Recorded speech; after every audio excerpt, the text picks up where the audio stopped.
साहब जो कि चेयरमैन है development and welfare board for denotified. जी सर। भारत सरकार ने 1915 में एक कमीशन बिठाया था, नरेंद्र मोदी जी। जो कमीशन था, इदाते कमीशन ऐसे उनको बोलते हैं। मैं उसका चेयरमैन था। अभी इसके बाद जब कमीशन का रिपोर्ट दे दिया तो केवल 7 महीने में भारत सरकार ने उसकी एग्जीक्यूशन की तैयारी शुरू कर दी।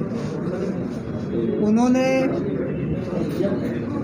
सेंट्रल गवर्नमेंट के 22 डिपार्टमेंट को इदाते कमीशन की सिफारिशें भेज दी और उनका मत उन्होंने मांगा। भारत सरकार के ओर से पूरे देश में सब राज्यों को इस कमीशन के सिफारिशों के बारे में उनको अवगत कराया। उनका क्या कहना है वो भी उनसे मांगा था। अभी बजट सेशन में गोयल जी उस समय इंचार्ज थे, तो उन्होंने बजट सेशन में ये रखा कि इदाते कमीशन ने जो बातें कही है इसका हम इम्प्लीमेंटेशन करेंगे। और इसके लिए उन्होंने 3 बातें कही।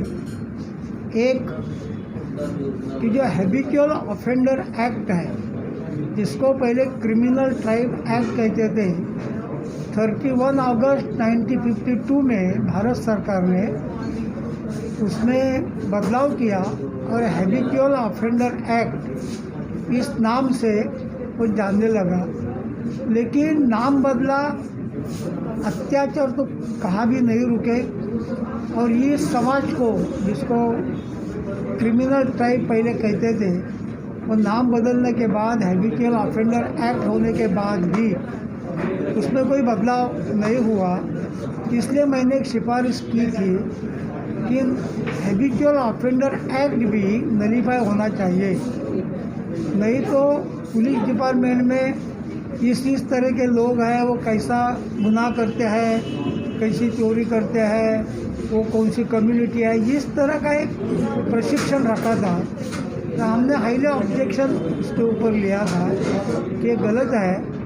कोई भी कम्युनिटी, कोई भी समाज गुनहगार नहीं होता, व्यक्ति गुनहगार हो सकती है। तो इसलिए हैबिचुअल ऑफेंडर एक्ट नलीफाई करना चाहिए। तो उन्होंने वो गृह मंत्रालय को सौंपा और उनको कहा कि इसके बारे में आप निर्णय करें। दूसरी बात, मैंने जो रिपोर्ट दिया उसमें 265 कम्युनिटीज़ ऐसे हैं कि जिसका देश में कहाँ भी रिकॉर्ड नहीं है, अनआइडेंटिफाइड ऐसे कम्युनिटीज़ हैं। तो वो जो मैंने एक लिस्ट दी थी, स्टेट वाइज एक लिस्ट दी थी। तो भारत सरकार ने नीति आयोग को वो विषय सौंपा और उनको ऐसा बताया कि इनका आइडेंटिफिकेशन करो और क्लासिफिकेशन करो।